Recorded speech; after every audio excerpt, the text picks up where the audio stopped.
నమస్తే welcome to I dream నేను మీ ఝాన్సీ సమాజంలో జరుగుతున్న మార్పులు చూస్తుంటే డే బై డే మనం అసలు ఎటువైపు వెళ్తున్నాం అని అనిపిస్తుంది మ్యారేజ్లో చిన్న చిన్న సర్దుబాట్లు ఉంటాయి అలాగే గొడవలు అవుతూ ఉంటాయి దాన్ని సర్దుకొని ముందుకు వెళ్ళాలి తప్ప లైఫ్ని అక్కడ ఎండ్ చేసుకోవద్దని చెప్పి పెద్దలు చెప్తూ ఉంటారు ఇక వాళ్ళిద్దరికి పిల్లలు ఉన్నప్పుడు వాళ్ళ ఫ్యూచర్ ఏంటి అని ఆలోచించకుండా క్షణికావేశంలో తీసుకున్న నిర్ణయాలు పిల్లల భవిష్యత్తును కూడా నిర్ధారిస్తున్నాయి రీసెంట్గా మనం ఒక కేసు చూసాము ప్రణీత ఆవిడ సూసైడ్ సెల్ఫీ అని అనొచ్చు వాళ్ళ అమ్మగారికి అంతా ఎక్స్ప్లెయిన్ చేస్తూ అత్తమామలు వేధిస్తున్నారని వాళ్ళ భర్తకి ఏవో అక్రమ సంబంధాలు ఉన్నాయని నేను సూసైడ్ చేసుకుంటున్నాను పాపను బాగా చూసుకోండి అని చెప్పి ఈ వీడియో ఎంత హల్చల్ చేసిందో ఎంత హృదయ విదారకంగా మనం అందరం ఫీల్ అయ్యామో అందరికీ తెలుసు మరి ఈ విషయాన్ని గురించి క్లుప్తంగా మాట్లాడడానికి ప్రస్తుతం అంతా ఉన్నారు సోషల్ యాక్టివిస్ట్ రజనీ రమ గారు నమస్తే అండి నమస్తే అమ్మా మ్యామ్ అసలు ఈ విషయాన్ని ఎలా తీసుకోవచ్చు అంటే వాళ్ళది లవ్ మ్యారేజ్ తను ఎలా ఉంటాడు అనేది ముందే తనకు ఒక ఐడియా ఉంటుంది ఇప్పుడు అఫైర్స్ అని కానీ తను ఏమైతే కంప్లైంట్స్ కానీ అత్తమామల నుంచి చెప్తుందో అత్తమామల సంగతి పక్కన పెడితే మెయిన్ హస్బెండ్ కాబట్టి తనకి అఫైర్స్ ఉన్నాయనో లేకపోతే ఈ లైఫ్ని ఎండ్ చేసుకోవడంలో ఆ పాప లైఫ్ కూడా చాలా రిస్క్లో పడిపోయింది మరి ఈ వాదనని మీరు ఎలా చూస్తారు మీ వైపు నుంచి ఇటువైపు ఆ అమ్మాయిదే తప్పని హస్బెండ్ వాదిస్తున్నారు మెంటల్గా తను స్టేబుల్గా లేదు నాకు తెలుసు సైకియాట్రిస్ట్ దగ్గరికి తీసుకెళ్ళమని చెప్పారు అని చెప్పి ఇతనికే తెలుసు లవ్ మ్యారేజ్ కాబట్టి ముందుగా ఆ అమ్మాయి ఏంటని ఈ అబ్బాయి ఏంటని ఆ అమ్మాయికి ముందుగానే తెలుసు కొన్నాళ్ళు కాపురం చేసి పిల్లలు పుట్టిన తర్వాత ఇలా సూసైడ్ చేసుకోవడం ఒకరినొకరు నిందించుకోవడం దీన్ని మరి మనం ఎలా చూడొచ్చు అంటే గొడవలు అనేవి జరిగాయి అది మనం పక్కకు పెడితే దానికన్నా ముందు నేను విన్నదాన్ని బట్టి ఆ అమ్మాయి ఇంటెలిజెంట్ తర్వాత ఇంకా హైయర్ స్టడీస్ చేయాలి ఇంకా ఒక గోల్ అచీవ్మెంట్ అనేది ఏవో ఉన్నాయి అమ్మాయికి ఎందుకంటే మధ్యలో తన ఎగ్జామినేషన్స్ అవి ఇవ్వడం కోసం అక్కడికి ఇక్కడికి వెళ్ళింది కొన్ని మంత్స్ పీరియడ్ అక్కడక్కడ ఉంది అని చెప్పి చెప్తున్నారు వాళ్ళు అంటే రీజన్ కూడా చెప్తున్నారు వాళ్ళు ఫలానా ఎగ్జామ్కి ఫలానా కోర్స్కి తను అక్కడక్కడ ఉంది మా అబ్బాయితో ఎక్కువ కాలం లేదు అనేది వాళ్ళు చెప్తున్నారు దానికన్నా ముందు యుఎస్కి వెళ్ళారు వీళ్ళు యుఎస్లో పరిచయం అవ్వడము మ్యారేజ్ చేసుకోవడము అనేది జరిగింది ఇప్పుడు మీరు చెప్పారు ఒకళ్ళంటే ఒకళ్ళకి పరిచయం ఉంది కదా అండర్స్టాండింగ్స్ ఉంటాయి కదా లవ్ మ్యారేజ్లో అని దీనికి ఆ జరిగిన దానికి అసలు సంబంధం లేదు అంటే నా అనాలిసిస్ ప్రకారం ఏంటనంటే తన గోల్స్కి తన యొక్క ముందు అచీవ్మెంట్స్కి ఏవో కొన్ని ఇంటరప్షన్స్ జరిగాయి అక్కడ ముందుకు వెళ్ళనివ్వలేదు ఇంట్లో మేబీ అవి బయటకి రాలేదు మనకి అయితే నాకు అనిపిస్తుంది అందు గురించే యుఎస్ లోనే ముందు అక్కడ ఉన్నప్పుడే గొడవలు అయ్యాయి తర్వాత అక్కడ కూడా ఒకసారి సూసైడ్ అటెంప్ట్ చేసింది ఆవిడ డాక్టర్ ప్రణీత తర్వాత ఇండియాకి రావటం అనేది జరిగింది తర్వాత అక్కడ మళ్ళీ ఏవో కోర్సులు కానీ పీజీ చేయడానికని చాలా లాంగ్ టైం తను బయటకు వెళ్ళడము అలా జరిగింది మరి అక్కడ యుఎస్లో ఏమి ప్రాబ్లమ్స్ వచ్చాయో నాకు తెలీదు కొంతమంది వాళ్ళు చెప్పడం ఏంటంటే అమ్మాయి తరఫు వాళ్ళు డాక్టర్ తరఫు వాళ్ళు చెప్పడం ఏంటంటే ఇతను జాబ్ కూడా సరిగ్గా చేయడు అందుకే పంపించేశారు ఇండియా అని అతను చెప్పడం ఏంటంటే ఆ సికిందర్ రెడ్డి అని అన్న అతను నాకు ఇంకా వర్క్ వీసా ఇంకా 2 years ఉంది ఈమె పెట్టిన గొడవల వల్ల నేను వచ్చేసాను అని ఏది ఏమైనా వీళ్ళకి కొన్ని గొడవలు జరిగాయి రెండు వైపుల నుంచి జరిగాయని నాకు అనిపిస్తుంది తర్వాత ఇండియా వచ్చారు తర్వాత పాప పుట్టింది దానికి ముందు కొన్ని నెలలు కలిసి ఉన్నారు తర్వాత మళ్ళీ దూరంగా ఉన్నారు ఇదే ఈ డాక్టర్ ప్రణీత అనే ఆమె కోర్సులు చేయటం కోసం 8 months అక్కడ 6 months ఇక్కడ అటు ఇటు వెళ్ళిందని ఈ పీరియడ్ లో మేబీ వీళ్ళకి ఇంట్లో మ్యారేజ్ అయిందే గానీ కోడలుగా ఇంట్లో ఉండటం లేదు అలాంటి మాటలేవో అబ్బాయితో మాట్లాడటము కోపతాపాలు రావటము జరిగింది తర్వాత ఈ డాక్టర్ అమ్మాయికి ఎగ్జామినేషన్స్ ఇవ్వడానికి దానికి ఖర్చులకి డబ్బులకి అవసరమయ్యి పేరెంట్స్ డబ్బు ఇచ్చినట్టుగా తెలుస్తుంది కానీ వీళ్ళు కట్నం వేధింపులని అన్నారు అమ్మాయి తరఫు వాళ్ళందరూ కూడా అదే చెప్తున్నారు కట్నం కోసం ఎక్కువ కట్నం కోసం ఇట్లా 25 లక్షలు 2 సార్లు ఇచ్చారు అంటే సో మెనీ ఎలిగేషన్స్ అనమాట రెండు వైపుల నుంచి కూడా అంతే కదా మేడం అంతా మంచిగా ఉన్నప్పుడు అదే డబ్బుని ఓకే మా అమ్మాయి చదువు కోసం ఇచ్చామని చెప్పుకోవచ్చు ఇలాంటి సిచ్యువేషన్ అలా కూడా మాట్లాడచ్చు ఇట్లా ఇవి బాగా ఎక్కువైపోయి అతను వేరే నెల్లూరుకి వెళ్ళిపోయి అక్కడ ఏదో జాబో వర్క్ ఏదో చేసుకుంటున్నాడు తినేం చేసిందంటే ఈలోపు మళ్ళీ వచ్చి నేను ఉంటాను అనడము నన్ను కూడా తీసుకెళ్ళు అనడము సరే అని అనడము కానీ తీసుకెళ్ళకపోవడము ఈ లోపల వీళ్ళు వచ్చి ఆ ఇంట్లోనే ఉండటము అంటే అత్తమామల పైన ఉంటే వీళ్ళు కింద వెకేట్ చేయించి ఎవరినో వీళ్ళు ఉంటున్నట్టు. ఈ ఈ ఈ గొడవల మీద ఈ అమ్మాయి భర్త లేకుండా మా దగ్గర ఉంటే ఏమైనా గొడవలు వస్తాయని వాళ్ళు కూడా ఏదైనా గొడవ పెట్టుకు వెళ్ళిపోమని అనడము, అవన్నీ మనం విజువల్స్ చూసాం. ఈ సందర్భంగా ఈమె ఇక్కడ ఉంటే ఇంకా గొడవలు ఎక్కువ అవుతాయి అన్నట్టుగా అలా పని మనిషో చుట్టాలమ్మాయో ఎవరో కొట్టడము, ఇంట్లోంచి వెళ్ళిపోమనడం, ఆ విజువల్స్ కూడా మనం చూసాం. ఇవన్నీ జరగడం వల్ల అమ్మాయి తరఫు వాళ్ళు ఇంకా నెగిటివ్ అయిపోయారు. నెగిటివ్ అయిపోయి అటు నుంచి కూడా ఎలిగేషన్స్ అవి. నాకేమనిపిస్తుంది అంటే రెండు పక్కల గొడవలు జరిగాయి. ఇవన్నీ ఇలా కాకుండా కూర్చుని మాట్లాడుకోవచ్చు కదా అని అంటే ఆ అబ్బాయి నాకు వద్దనేసి డైవోర్స్కి అప్లై చేశాడని కొత్తగా. ఇవన్నీ భరించలేక అమ్మాయి, ఎందుకంటే చూడండి తను వన్ సైడ్ ఆలోచించుకున్నది అన్నీ కూడా. ఇప్పుడు మనం ఏదైనా ఒకటి అడుగుతాము, అవతల వాళ్ళకి ఇష్టం ఉండకపోవచ్చు. ఇద్దరం కలిసి ఒక పని చేద్దాము అని అనుకున్నప్పుడు అవతల వాళ్ళకి ఇష్టం లేకపోవచ్చు. ఆ ఇష్టం లేని సందర్భం వచ్చినప్పుడు ఆర్గ్యుమెంట్స్ జరుగుతాయి. ఆర్గ్యుమెంట్స్ లోంచి ఎన్నో నెగటివిటీస్ వస్తాయి కదా. వచ్చినప్పుడు ఏమవుతుంది, ఒక వ్యక్తి పట్ల ఒక వ్యక్తికి విముఖత కలగనే కలుగుతుంది. అప్పుడు వచ్చిన సంఘర్షణలు ఇవన్నీ కూడా. అది ఈ పెద్దవాళ్ళు ఏం చేశారంటే అటుపక్కన గాని ఇటుపక్కన గాని మరి అప్పుడు సరి చేయటానికి ప్రయత్నించారా తెలియదు. కూర్చుని మాట్లాడుకోవటం కానీ చెప్పడం ఏంటంటే పెద్ద మనుషులు తీసుకొచ్చాము, మాట్లాడినా కూడా వీళ్ళు గలీజ్ మాట్లాడినారు, గలీజ్ పనులు చేశారు. మరి ఆ అబ్బాయి అయితే డివోర్స్కి అప్లై కూడా చేసేసాడు. అతను కూడా చెప్తున్నాడు ఈ మాట, నేను ఈమెతో నేను కష్టము, నేను డివోర్స్కి అప్లై చేశాను. మెంటాలిటీ కూడా బాలేదు, కొంచెం చిన్న చిన్న ఇష్యూస్ కి కూడా వైలెంట్ డెసిషన్స్ తీసుకుంటారని చెప్తున్నారు. మరి ఈ విషయం ఈమె కూడా గ్రహించి ఉండాల్సింది. కొంచెం తగ్గి ఉంటే కూడా బాగుండేది. తగ్గడం అంటే ఏంటంటే అట్లా కాదు, నేను ఎందుకు చేయవలసి వచ్చిందో కూడా కొన్ని మాట్లాడుకుంటే బాగుండేది ప్రయత్నం. కానీ చూడండి కొన్ని సందర్భాల్లో మనసులు కూడా విరిగిపోతాయి. ఇప్పుడు విసుగొస్తుంది, విరిగిపోయి మనసులు ఇంకా కలిసి ఉండలేమని అభిప్రాయానికి వచ్చిన తర్వాత ఎంత సరి చేసినా కూడా కలిసి ఉండలేకపోతారు. ఆ మధ్యకాలంలో సరి చేశారు, కొంతకాలం ఉన్నారు, మళ్ళీ ఇలా గొడవలు జరుగుతున్నాయి అని అన్నప్పుడు వాళ్ళ మధ్యన సఖ్యత అనేది కనిపించడం లేదు. దానివల్ల కూడా ఈ అమ్మాయికి కొంచెం కలిసి ఉండాలని ఉంది ఒక పక్కన అతను దారిలోకి రావటం లేదు. మళ్ళీ అలా అని చెప్పి తన ఈగోని తను వదులుకోలేకపోతుంది. తన ఏదో ఉంటాయి కదా కోరికలు, రిక్వైర్మెంట్స్, అంటే తన అచీవ్మెంట్స్ కానీ గోల్స్ కానీ వీటిల్ని మానుకోవాలని లేదు. ఫ్రీ సర్వీస్ ఏదో చేస్తుందని కూడా విన్నాం. అంటే తనకి కూడా ఏవో కొన్ని గోల్స్ ఉంటాయి కదా, వాటిల్ని చంపుకోలేదు. ఇతనితో కలిసి ఉండాలంటే అది సాధ్యం కావట్లేదు. పోనీ ఎలాగో ఇక్కడ వచ్చి ఉంటుంటే అత్తమామలు కూడా నిరాదరించారు, ఇంట్లోంచి వెళ్ళగొడుతున్నారు. ఎందుకు అని అంటే మా అబ్బాయి ఇక్కడ లేనప్పుడు నువ్వు మాకెందుకు వెళ్ళిపో, మా అబ్బాయి విడాకులకు అప్లై చేశాడు కదా, నీతో మాకు సంబంధం ఏమిటి, ఎట్లాగైనా వెళ్ళగొట్టాలని. మేడం జనరల్ గా మనం బయట చూసుకుంటే ఇట్లా ఎవరైనా విడాకులకు అప్లై చేసినప్పుడు ఇమీడియట్ గా వాళ్ళ అమ్మ వాళ్ళ ఇంటికి వెళ్ళడము, సపరేట్ గా ఉండడానికి ట్రై చేస్తారు. ఎందుకంటే తిను అక్కడ కూడా ఏమైనా మొండిగా ప్రవర్తించింది అంటారు. అక్కడే ఉండి ఒక ఎనిమిగా మనం చూస్తున్నప్పుడు వాళ్ళు మనకి ఎదురుపడడం, వాళ్ళతో మాట్లాడడం అనేది చాలా కష్టం. మరి ఎందుకు ఇంకా ఆ ఇంట్లోనే ఉండి ఎందుకు మరి అలా? ఎందుకనంటే మనం విన్నాం ఒక మాట మధ్యలో, పేరెంట్స్ కూడా కొంచెం విసిగిపోయారు, అంటే వాళ్ళు కూడా కొంచెం సపోర్ట్ తగ్గించినట్టున్నారు అమ్మాయిల వైపు, అమ్మాయి తల్లిదండ్రులు. సో అందుకని ఆ అమ్మాయి వచ్చి వీళ్ళ ఇంటి కింద పోర్షన్ ఏదైతే ఉందో అది వెకేట్ చేయించి తను అక్కడ ఉంటుంది అని చెప్పేది మనం విన్నాము. అంటే తల్లిదండ్రులు కూడా వాళ్ళ లైఫ్, వాళ్ళ సమస్యలు ఏవో వాళ్ళకి ఉంటాయి. తను మెన్షన్ చేసింది ఆ వీడియోలో కూడా, నా వల్ల మీరు ఇబ్బంది పడుతున్నారు ఇంకా చాలు అన్నట్టు కూడా తను మాట్లాడింది. వాళ్ళు కూడా కొంత సపోర్ట్ ఒక సందర్భంలో ఇవ్వలేదు అని కూడా తెలిసింది. అంటే ఎప్పుడు వస్తావనో లేకపోతే ఎంతకాలం ఎట్లా అనో ఏదో వాళ్ళు విసిగిపోయి ఉంటారు కదా, కొన్ని 4-5 సంవత్సరాల నుంచి జరుగుతుంది అని అన్నప్పుడు ఈ అమ్మాయి కూడా కొంచెం విరక్తి పెంచుకుని ఉండాలి. అందుకనే ఇలా సూసైడ్ అటెంప్ట్ చేసిందని అనిపిస్తుంది. ఏది ఏమైనా కూడా కొంచెం ఎవరైనా సరే ఈగోస్ కొంచెం దిగి రావాలి. దిగి వస్తే సమస్య పరిష్కారం చేసుకోవచ్చు.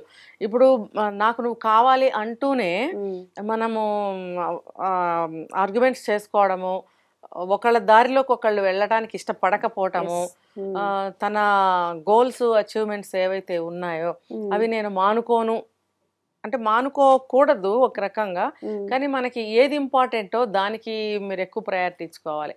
మీకు అదే ఇంపార్టెంట్ అయినట్టయితే కనుక మీరు సింగిల్గా కూడా మీరు గోల్ రీచ్ అవ్వచ్చు. కానీ ఒక పక్కన భర్త కావాలి అని అంటున్నప్పుడు అది బొమ్మ కాదు కదా, అతని మనసు కరగాలి, అతను కూడా నీ వైపు మొగ్గాలి. మొగ్గినప్పుడు కలిసి ఉండటానికి అవకాశం ఉంటుంది. కానీ నేను ఏది వదులుకోను నువ్వు కావాలి అనే మొండితనంతో ఉంటే మాత్రం అది సాధ్యం కాని విషయం. ఆ అబ్బాయి అయినా సరే అమ్మాయి అయినా సరే. ఇప్పుడు ఆ అబ్బాయి కూడా కొంచెం ఆ, ప్రేమతోటి మార్చాలని ప్రయత్నించాడా లేదో తెలియలేదు. అతను కూడా అలిగేషన్సే చెప్తున్నాడు, కానీ తను ఎప్పుడైనా సరే ఒక మెట్టు దిగమని దిగజారమంటారా అంటారేమో, అలా కాదు. ఇప్పుడు ఒకటి సాధించాలి, ఒకటి మనము చెయ్యాలి అని అనుకున్నప్పుడు కొంచెం తగ్గడం అనేది తప్పదు. ఈగోతో అవును ప్రేమించే పెళ్లి చేసుకున్నారు కాబట్టి ఆ ప్రేమను ఇంకొంచెం ఎక్కువగా చూపిస్తే మేబీ తను మారుండేది. పాలసీలు చేస్తున్నాను, ఇన్సూరెన్స్లు చేస్తున్నాను అంటే అది కాదు కదా. ఇప్పుడు ప్రెసెంట్ నువ్వు చేస్తున్నావు, ఒక 5 years పాలసీ అని ఏదో చెప్తున్నాడు, అందులో 3 years 4 years అయిపోయింది. ఇంకో 1 year చేసిన తర్వాత నువ్వు వచ్చి ఎవరు అడుగుతారు? కంటిన్యూ చేస్తున్నావా లేకపోతే ఇంకొకటి చేస్తున్నావా లేదా అని ఎవరు అడగరు కదా. ఇప్పుడు మనిషే లేదు, నువ్వు ఎవిడెన్స్ చూపిస్తున్నావు ఇప్పుడు జరుగుతున్నది, వాట్ నెక్స్ట్ అనేది వాళ్ళకి క్వశ్చనే. అలా అయినప్పుడు నువ్వు వాళ్ళకి డైరెక్ట్ గానే చెప్తున్నాడు అతను, నేనే భరోసా ఇవ్వలేను, నేను వెళ్ళిపోతాను, నేను డివోర్స్ ఇచ్చేస్తాను, ఆల్రెడీ అప్లైడ్ అని అన్నప్పుడు అంత మొండిగా అతను మాట్లాడుతుంటే ఈ అమ్మాయి కూడా తట్టుకోలేకపోతుంది. ఎందుకంటే ఒక పక్కన భర్త కావాలి, ఆడపిల్ల అయినందుకు, లవ్ మ్యారేజ్ చేసుకున్నందుకు, ఒక పాప కూడా పుట్టింది కాబట్టి అతనే కావాలని అడుగుతుంది. కానీ ఇగో నేను చెప్పినట్టు నేను ఇవేవి వదులుకొని నువ్వే నా దారికి రా అంటే మాత్రం అది జరగని పని. ఇద్దరు కాంప్రమైజ్ అయినట్టు లేరు. తన వైఖరి తనది, ఇతని వైఖరి ఇతనిది. అవును మేడం, ఇప్పుడు చాలా జరుగుతున్నాయి, మనకి కొన్ని మాత్రమే ఇప్పుడు మీడియా దృష్టికి వచ్చాయి, కానీ చాలా ఇలాంటివి తను ఒక ఎడ్యుకేటర్ కాబట్టి అలా సెల్ఫీ వీడియో నేను ఎందుకు చనిపోతున్నానని చెప్పాలనుకుంది. ఇప్పుడున్న యువతకి నిజంగా అలాంటి గొడవలు వచ్చినప్పుడు, భర్త వల్ల ఏదైనా భర్త నుంచి ప్రాబ్లమ్స్ వచ్చినా, భార్య నుంచి ప్రాబ్లమ్స్ వచ్చినా, ఈవెన్ అబ్బాయిలు కూడా మొన్న సూసైడ్ చేసుకోండి చాలా ఇష్యూ అయింది. మీరేం సజెస్ట్ చేస్తారు వాళ్ళకి? ఇప్పుడు ఈ సూసైడ్ అనేది అది సొల్యూషన్ కాదు. పాప ఉంది, ఇప్పుడు ఆ పాప ఎవరు చూసుకుంటారు? మేబీ తన తర్వాత పెళ్లి చేసుకోవచ్చు, అదే ప్రేమ, అమ్మ ప్రేమ ఆ పాపకైతే రాదు కదా. మీరేం చెప్తారు అంటే ఇది మీ అనాలిసిస్ ప్రకారం ఇలా గొడవలు వచ్చినప్పుడు అడ్జస్ట్ అవ్వలేము, ఇంకా మా వల్ల కాదు, డివోర్సే విడిపోదాం అనుకున్నప్పుడు వాళ్ళు మానసికంగా కానీ ఈ సొసైటీని ఎదుర్కోవడానికి కానీ ఎలా ఉంటే మంచిది అంటారు? మానసికంగా ఎదుర్కోవటానికి అని మీరు అడుగుతున్నారు, ఆ సిచ్యువేషన్ తెచ్చుకున్నది ఎవరు? వాళ్లే కదా. కాబట్టి ఏం తెలుసుకోవాలి అని అంటే, మన డామినేషన్ కానీ లేకపోతే మొండితనమే కానీ ఈగోనే కానీ ఇవి ఎవరమైనా సరే మనం ఇవి పట్టుకొని కూర్చుంటే మన పొజిషన్ ఏంటి, మన స్థితి ఎలా, మన గతి ఏమవుతుంది అనేది ఆలోచించుకోవాలి. ఇప్పుడు ఒక మనిషిని పట్టుకుని నువ్వు నాకు లొంగు అంటే అవతల వాడు ఎందుకు లొంగుతాడు? నువ్వు లొంగుతావా? సరే, నేను ప్రశ్న వేసుకుంటాను, అతను లొంగాలి లొంగాలి లొంగాలి, మరి నేను ప్రశ్న వేసుకోవాలి, మరి నేను కూడా లొంగాలని అతను అనుకుంటాడు కదా, నేను లొంగుతానా అని ప్రశ్న వేసుకోవాలి. నేను లొంగను నువ్వే లొంగు అంటే అతను ఎందుకు లొంగుతాడు? ఏ రీజన్తో లొంగుతాడు? అతను కూడా ఇదే అనుకుంటాడు కదా నువ్వు లొంగాలి అని. ఇందులో ఎవరికి లొంగాల్సిన అవసరం లేదు. భార్యాభర్తల బంధం అన్న తర్వాత సాక్రిఫైస్. ఇప్పుడు ప్రేమించి పెళ్లి కొంటున్నామని అన్నప్పుడు, ఇంత జరుగుతున్నప్పుడు ఇక్కడ ప్రేమకి తావేది? ప్రేమ ఎక్కడుంది అక్కడ? మీ ప్రేమకి ప్రతిరూపంగా పాప ఉంది. కనీసం ఆ పాపని దృష్టిలో పెట్టుకునైనా మీరు ఎవరన్నా నువ్వు ఒకటి దిగు నువ్వు ఒకటి దిగు నువ్వు ఒకటి దిగు నువ్వు ఒకటి దిగు అంటే ఇద్దరం ఈక్వల్ గా వచ్చేస్తాం కదా. హైయర్ ఎడ్యుకేషన్ కూడా ఈ గోల్కి రీజన్ అంటారా? అది ఎటు ఉంటుంది, అది ఒక ఆభరణం అనమాట. ఇంత చదువుకున్నామంటే నువ్వు ఒక్కదానే చదువుకోలేదు కదా. ఈ రోజుల్లో ప్రతి ఒక్కళ్ళు కూలి చేసుకునే వాళ్ళ పిల్లల్ని కూడా మినిమం 10th ఇంటర్మీడియట్ చదివిస్తున్నారు. ఇప్పుడు చదువు లేని వాళ్ళు ఎవరు లేరు కదా, ప్రతి ఒక్కళ్ళు చదువుతున్నారు. అలాంటప్పుడు నువ్వు ఒక్కదాన్ని చదివిన ఫీలింగ్ ఉండకూడదు నీకు. All are equal education wise గా చూసుకుంటే. అలాంటప్పుడు అందులో ఎక్కువేమి లేదు. ఇంకా అందులో ఎన్నో 10 degrees చేసిన వాళ్ళు, PhDలు చేసిన వాళ్ళు ఎంతో మంది ఉన్నారు. వాళ్ళ ముందు మామూలు చదువుకున్న వాళ్ళు ఎంత? చదువుకున్నామని చెప్పి అహంకారానికి పోకూడదు, తర్వాత నేనే చదివానన్న గర్వానికి పోకూడదు. అతను చదువుకున్నాడు, అతను కూడా యుఎస్కి వెళ్ళారు, అక్కడే కదా పరిచయం అయ్యారు. అలాంటప్పుడు ఒక ప్రేమించుకున్నాం అని అన్నప్పుడు నేను ఇదే చెప్తున్నా, ఎవరైనా సరే ప్రేమించుకున్నాము, మమ్మల్ని పెద్దవాళ్ళు విడదీస్తున్నారని బాధపడుతున్నారు. ఇదిగో ఇలాంటి గొడవలు వస్తాయని వాళ్ళకి తెలుసు కాబట్టి ముందు నుంచి లవ్ మ్యారేజ్లు వద్దు అని అంటున్నారు. అఫ్ కోర్స్ ఈ అరేంజ్డ్ మ్యారేజ్లో కూడా జరుగుతున్నాయి ఇలాంటివి, కానీ ఏదో ఒక పెళ్లి చేసుకోవాలి కదా. అదో ఇదో ఇంకా వేరే మార్గం ఏముంది? Either love marriage or arranged marriage. కాబట్టి అరేంజ్డ్ మ్యారేజ్ లో ఏంటంటే మంచి చెడ్డ చూసి చేస్తారు కాబట్టి అంత సమస్యలు రావు, వచ్చినా పెద్దవాళ్ళు సరి చేస్తారు. అవును. లవ్ మ్యారేజెస్లో ఏమంటున్నారంటే మీరు కల్పించుకోకండి అమ్మా మేము చూసుకుంటా ఉంటున్నారు ఆడపిల్లలు. ఎందుకు నేను సెలెక్ట్ చేసుకున్నాను, నేను పెద్ద ఏమంటారు ఓడబడిచిన దాన్ని, నేను నా రైట్ సెలెక్షన్ ఇది, నా నిర్ణయానికి తిరుగులేదు, ఇంత మంచి సెలెక్షన్ చేసుకుని ఇంత మంచి వేలో నేను వెళ్తున్నాను, నాకు మీరు ఏమీ చెప్పక్కర్లేదు, మీరు గమ్మున ఉండండి, అంతా నేను మేనేజ్ చేసేసుకుంటాను అంటూ అబ్బాయిల్ని ఏం చేస్తున్నారంటే లొంగి ఉండాలని ఆశిస్తున్నారు. అంటే డామినేషన్, బాగా డామినేట్ చేస్తున్నారు అమ్మాయిలు. ఇది కొంతకాలానికి వాళ్ళ అవతల వాళ్ళు తిరగబడతారు. ఎందుకు ఇంత డామినేట్ చేస్తుంది, ఇంత ఎందుకు లొంగ తీసుకుంది, ఉండి ఉండి ప్రేమతో ఉంటారు, ఇష్టంతో ఉంటారు, మోజుతో ఉంటారు, ఒక బంధంతో ఉంటారు, అరే నా భార్య కదా అన్నట్టుగా ఉంటుంది. కొంతకాలం అయిన తర్వాత వాళ్ళు ఏం కోల్పోయారో వాళ్ళకి అప్పుడు అర్థమవుతుంది. అర్థమైనప్పుడు అదేంటి అని క్వశ్చన్ చేసినప్పుడు ఇలాంటి ఫలితాలు కూడా వస్తూనే ఉంటాయి మేడం కేసెస్. మనం మాట్లాడుతూ ఉంటాం, అవేర్నెస్ కల్పిస్తూ ఉంటాము. ఇలా ఇలా ఒక సెకండ్లో క్షణికావేశంలో ఉంటారు కదా, అలాగా ఓకే నేను చనిపోతే నా బాధ తీరుతుంది అనుకుంటున్నారు, కానీ నిన్ను నమ్ముకొని వెనక ఉన్న పేరెంట్స్ కానివ్వండి, ఎంత పిల్లలు పేరెంట్స్ అండ్ అలాగే పిల్లలు, అంత చిన్న ఏజ్ లో ఆ పాపకి ఇంకొక మదర్ లవ్ దొరకదు కదా. ఇలాంటి వాళ్ళు కాస్త ఆలోచించి ఇవన్నీ చేస్తే బాగుంటదని మన వైపు విషయం, కానీ మనం ఇందులో మనం ఏమి చేయలేము మేడం. ముఖ్యంగా ఆ పాపని నేను బాగా చూసుకుంటానని అతను స్టేట్మెంట్ ఇచ్చాడు, ఇంటర్వ్యూలో మాట్లాడాడు. ఎంత చూసుకున్నా మదర్ లవ్ అనేది తనకి దొరకదు. తను ఇవాళ కాకపోతే రేపైనా పేరెంట్స్ చెప్తారు పెళ్లి చేసుకోవాలి, ఆటోమేటిక్ గా పెళ్లి చేసుకుంటాడు. అప్పుడు ఆ వచ్చిన ఆమె చూస్తుందా అసలు? లేదు. నువ్వు ఒక భార్యతో నువ్వు అడ్జస్ట్ అవ్వలేకపోయావు, క్షమించలేకపోయావు. ఫస్ట్ ఆఫ్ ఆల్ భార్య ఎలా ఉన్నా సరే క్షమించి నువ్వు ఒక భర్త, వయసులో పెద్దవాడైనా చిన్నవాడైనా సరే ఒక భర్త స్థానమే. ఆ పెద్దరికాన్ని అతను తయారవ్వాలి, ఒక పెద్దరికంగా తయారవ్వాలి, పెద్దరికాన్ని తెచ్చుకోవాలి, పెద్దరికంగా బిహేవ్ చేయాలి భర్త అనేవాడు. ఆ రోల్ అటువంటిది. అతను ప్రేమించాలి, క్షమించాలి కదా. ఆమెని అడ్జస్టబుల్ మెంటాలిటీగా తయారు చేయాల్సిన పూచి అతంతే. నేను ఒక వీడియోలో చెప్పా, మ్యారేజ్ అయిన ఫస్ట్ డే నుంచే ఆమెకు కొన్ని తెలియచేయాలి. మనం అత్తగారింటికి వెళ్తున్నాము, ఇక్కడ పరిస్థితులు పద్ధతులు ఇవి అని అతను తెలియచేయాలి. మనం కనుక ఏదన్నా మనం అతిక్రమిస్తే నా భర్త ఊరుకోడు, నేను ఏదన్నా చేస్తే అతనికి అది నచ్చదు, ఏదన్నా చేస్తే అతనికి కోపం వస్తుంది అనే అభిప్రాయాలు ఆమె కలిగినప్పుడు గొడవలు రావు. అది అతను కలిగించాలి. అంటే బెదిరించమని భయపెట్టమని కాదు, సిచ్యుయేషన్స్ ఇలా ఉంటాయి, కుటుంబం అంటే ఇలా ఉంటుంది, రెడీగా ఉండాలి అని. ఏదన్నా వస్తే కూడా నువ్వు కొన్ని సందర్భాల్లో సరిపెట్టుకుని వెళ్ళాలి, కొన్ని సందర్భాల్లో ఆలోచించి ఎటువంటి పరిష్కారంతో మనం ఈ సమస్యను తీసేసుకోగలుగుతాము అనే ఆలోచన చేసి నువ్వు ఆ పరిష్కరించుకుంటూ ముందుకెళ్ళాలి ఒక మ్యారీడ్ ఉమెన్గా. ఇలాంటివన్నీ అతను తెలియచేయాలి. కానీ నువ్వు వేరే మార్గంలో ఉంటే మాత్రం నాకు నచ్చదు అనేటువంటి భావాన్ని డే 1 నుంచి కలిగించినట్టయితే, ఎందుకు అంటున్నానంటే డే 1 అని, పెళ్ళైన కొత్తల్లోనే ఏదైనా సరే ఒకళ్ళ మీద ఒకళ్ళకి ఒక అభిప్రాయం కానీ, ఒక బంధం కానీ, ఒక ఇష్టం కానీ, ఒక భయం కానీ కలుగుతుంది. అది చివరి వరకు నడిపిస్తుంది అది. కాబట్టి ఒక మంచి అభిప్రాయం, అది మంచి అభిప్రాయమే నా దృష్టిలో. ఎందుకంటే ఇప్పుడు ఒక కుటుంబం కలిసి ఉండాలి, ఒక కుటుంబంలో గొడవలు రాకూడదు, భార్యాభర్తలు మేము ఇద్దరం ఎప్పటికీ కలిసి ఉండాలి, అరేంజ్డ్ ఆర్ లవ్. భార్యాభర్తలు అంటే భార్యాభర్తలే కదా, మ్యారేజ్ ఎటువంటిదైనా సరే. అలాంటప్పుడు మేము ఎప్పుడు ఈ బంధాన్ని నిలబెట్టుకుని భార్యాభర్తలుగా ఉండాలి అనే కదా పెళ్లి చేసుకుంటారు. దాన్ని మనం నిలబెట్టుకోవాలి. కాబట్టి నిలబెట్టుకోవాలంటే మనం అతనికి ఇష్టం లేని పనులు చేయకూడదు అని ఈమె అనుకోవాలి. అలాగే